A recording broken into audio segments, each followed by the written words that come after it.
चलिए आज का टॉपिक शुरू करते हैं। इससे पहले हमने फिनॉल की तैयारी लिए 5 तरीके लिए गए थे। पहला डॉस का तरीका, थोड़ा रिवीजन कर लेते हैं। डॉस के तरीके से फिनॉल की तैयारी। यहाँ स्टार्टिंग मटेरियल जो है क्लोरोबेंजीन है। क्लोरोबेंजीन का अमल NaOH के साथ कर रहे हैं तो आपको सोडियम फिनॉक्साइड हासिल होता है, और दूसरे मरहले में इसकी तेज़ाबी आपाशिदगी अगर आप कर रहे हैं तो आपको फिनॉल हासिल होता है। फास्ट ले रहा हूँ क्योंकि इसके पहले बता चुका हूँ मैं। दूसरा रास्टिंग प्रोसेस। यहाँ पर क्लोरोबेंजीन का अमल आबी बुखारात के साथ कैल्शियम फॉस्फेट 698 केल्विन पर आप गर्म करते हैं तो आपको फिनॉल हासिल होता है।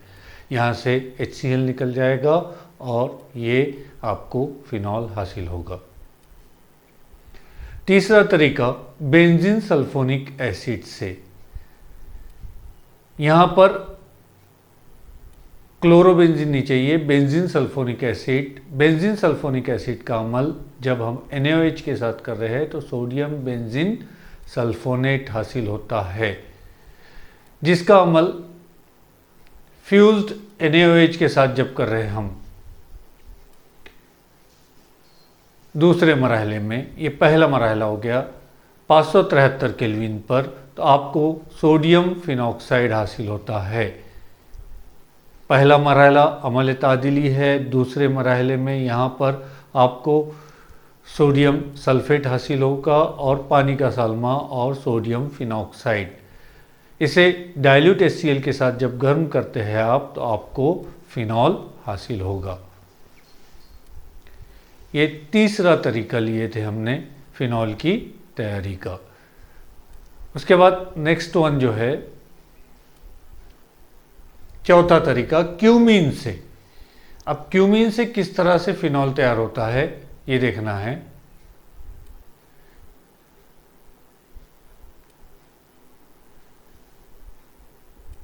क्यूमीन को आइसोप्रोपिल बेंजीन भी कहा जाता है। इसके पहले के टॉपिक में बता चुका हूं मैं आपको।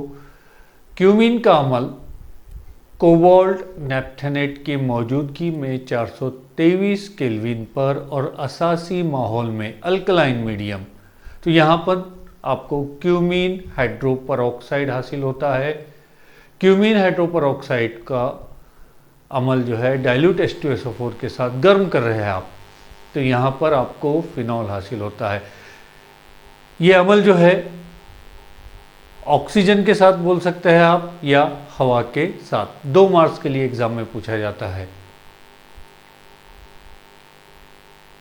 2 मरहले में अमल होगा। इस तरह से ये फिनॉल हासिल होगा आपको। लास्ट वन जो है एनिलीन से डायएजोटाइजेशन कहा जाता है। एनिलीन का अमल जो है नाइट्रस एसिड और HCl, इसके अमीज़े के साथ जब कर रहे हैं आप तो बेंजीन डायजोनियम क्लोराइड हासिल होता है, नमक। यहाँ पर जो है बेंजीन डायजोनियम क्लोराइड को जब हम डाइल्यूट H2SO4 के साथ गर्म करते हैं, तेज़ाबी आपाशिदगी होती है, तो यहाँ पर आपको फिनॉल हासिल होता है। तो ये हो गई प्रिपरेशन। नेक्स्ट वन जो है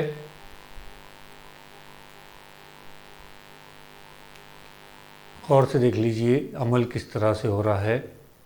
यहाँ आपको फिनॉल हासिल हुआ। अब फिनॉल के कीमियाई तामुलात।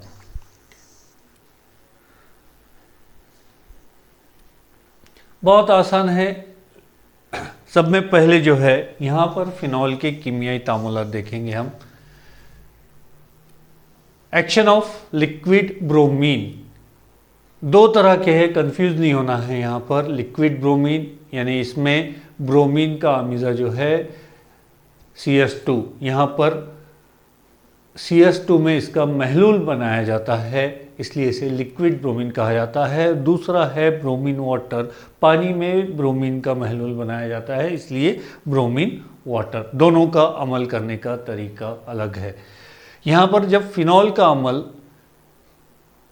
CS2 यानी कार्बन डाइसल्फाइड के महलूल में ब्रोमीन के साथ 273 केल्विन पर जब आप करते हैं तो आपको ऑर्थोब्रोमोफिनॉल और पैराब्रोमोफिनॉल ये दो आमीज़े हासिल हो गए। यहाँ पर आमीज़ा हासिल होगा जिसमें हाइड्रोक्सी ग्रुप और ये ब्रोमीन, यहाँ दोनों नज़दीक, दोनों न्यूक्लियोफिलिक ग्रुप है, जिसके वजह से यानी दोनों पर मनफी बार होगा और कुव्वत दिफा ज़्यादा होगा, और कुव्वत दिफा ज़्यादा होने की वजह से क़याम पजीरी, निज़ाम की क़याम पजीरी कम होगी, ज़्यादा होगी, सॉरी कम होगी, और जिसके वजह से ये सिर्फ 20% मिलेगा, और यहाँ क़याम पजीरी ज़्यादा होगी, इसकी वजह से ये 80%, क्योंकि दोनों न्यूक्लियोफिलिक ग्रुप का फासला ज़्यादा है।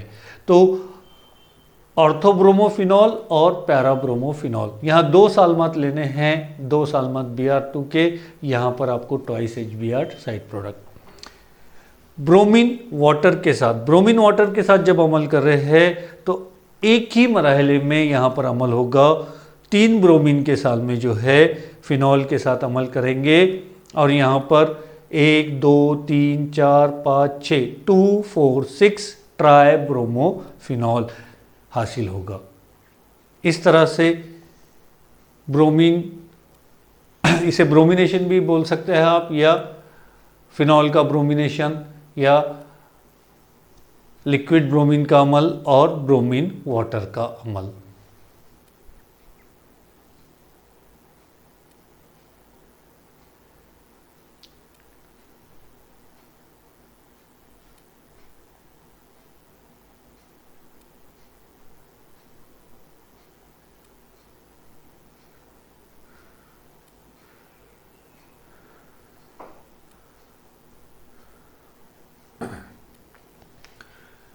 तीसरा है डाइल्यूट HNO3 का नाइट्रेशन कहा जाता है, फिनॉल का नाइट्रेशन। अब यहाँ पर फिनॉल का जो नाइट्रेशन कर रहे हैं आप कमरे के दर्जे हरारत पर, फिनॉल का अमल डाइल्यूट HNO3 के साथ कर रहे हैं कमरे के दर्जे हरारत पर। तो यहाँ पर आपको पहला जैसा हुआ था ब्रोमिनेशन में आपने देखे थे आप, उसी तरह ओ नाइट्रोफिनॉल, वहाँ पर ओ ब्रोमोफिनॉल था, यहाँ ओ नाइट्रोफिनॉल है, ऑर्थो नाइट्रोफिनॉल और पैरा नाइट्रोफिनॉल हासिल होगा। यहाँ पर भी इनका फासला कम होने की वजह से कुव्वत दिफा है, जिसकी वजह से क़याम पजीरी कम है, जिसकी वजह से आपको यहाँ पर ये 20% मिलेगा, और यहाँ पर फासला ज़्यादा है, क़याम पजीरी ज़्यादा है, इसलिए ये 80% मिलेगा। मेजर प्रोडक्ट जो रहेगा ये पी नाइट्रोफिनॉल, और माइनर प्रोडक्ट जो रहेगा ये फिनॉल यानी 20% O nitrophenol. Action of nitrating mixture. अब नाइट्रेटिंग मिक्सचर किसे कहा जाता है? कॉन्सेंट्रेट HNO3 और कॉन्सेंट्रेट H2SO4 के आमीज़े को नाइट्रेटिंग मिक्सचर कहा जाता है। तो ये आमीज़े के साथ जब आप अमल करते हैं तो एट ए टाइम तीनों पोजीशन पर वो अटैक करेगा, और यहाँ पर हाइड्रोजन है, और यहाँ पर जो है HONO3 लिख सकते हैं आप, HONO2 लिख सकते हैं, यहाँ पर HNO3 सेम वैसा भी लिखे चलेगा। तो यहाँ से एक पानी का सालमा खारिज होगा, यहाँ से और यहाँ से, यहाँ पर HBr नहीं चाहिए, पानी का सालमा चाहिए, ये गलत हो चुका है। यहाँ थ्राइस H2O चाहिए, यहाँ पर थ्राइस H2O चाहिए। तो जब फिनॉल का अमल नाइट्रेटिंग मिक्सचर के साथ करते हैं आप, तो गर्म करने पर आपको 2,4,6 ट्राई नाइट्रोफिनॉल यानी पिक्रिक एसिड हासिल होगा। यहाँ गौर करना है, यहाँ गलत हो चुका है, यहाँ पर थ्राइस H2O चाहिए।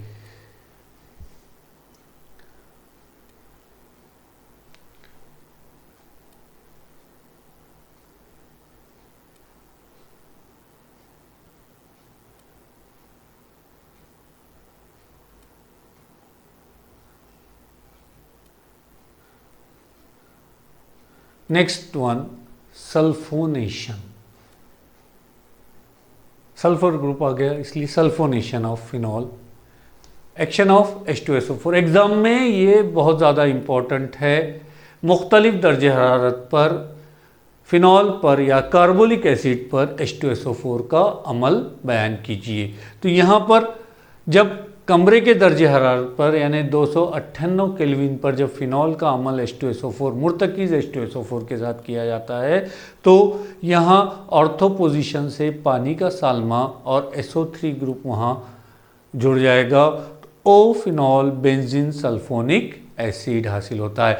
इतना अगर आपने देखे तो ये बेंजीन सल्फोनिक एसिड है, इसके ऑर्थो पोजीशन पर फिनॉल है, इसलिए ऑर्थोफिनॉल बेंजीन सल्फोनिक एसिड हासिल हो रहा है। अब यहाँ पर 373 केल्विन पर जब अमल कर रहे हैं तो ये पैरा पोजीशन को हिट करेगा और यहाँ से पानी का साल्मा खारिज होगा। तो यहाँ पर पैराफिनॉल बेंजीन सल्फोनिक एसिड हासिल हो रहा है।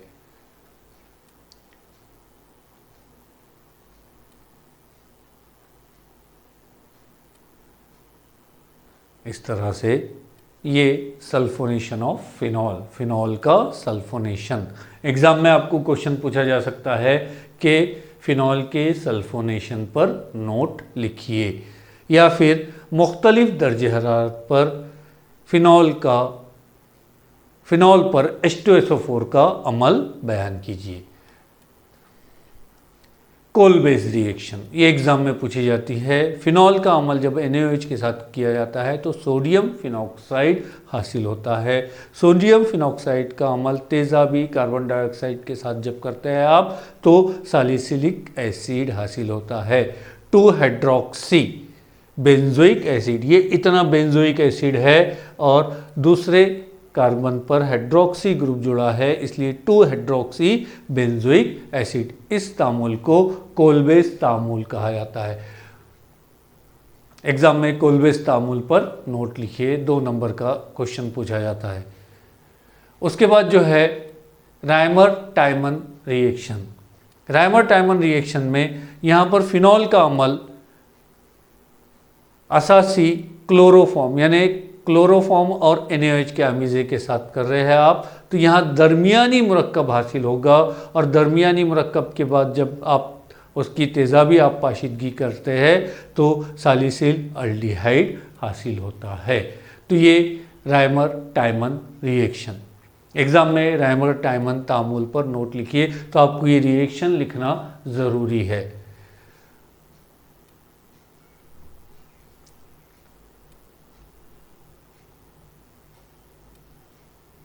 ऑक्सीडेशन ऑफ फिनॉल का तकसीदी अमल। जब फिनॉल को जिंक डस्ट के साथ गर्म किया जाता है तो यहाँ से ये ऑक्सीजन निकल जाएगा ZnO और ये बेंजीन बचता है सिर्फ। तो ये फिनॉल का Zn के साथ जब अमल कर रहे हैं तो फिनॉल की तकसीद होती है और यहाँ पर आपको बेंजीन मिलेगा, ऑक्सीडेशन। यहाँ action of Na2Cr2O7 sodium dichromate, यहाँ पर K2Cr2O7 भी ले सकते हैं या जिसे पोटेशियम डाइक्रोमेट कहा जाता है। यहाँ पर सोडियम डाइक्रोमेट के साथ जब अमल कर रहे हैं आप तो ये भी तकसीदी मुतामिल है, H2SO4 के साथ अमल करेंगे। यहाँ पर मौजूदगी में तेज़ाबी सोडियम डाइक्रोमेट के साथ जब अमल कर रहे हैं तो यहाँ पर बेंजोक्यूनॉन यानी यहाँ पर कीटोन की एक किस्म है तो बेंजोक्यूनॉन हासिल होता है। इस तरह ये फिनॉल के तमाम तामुलात है।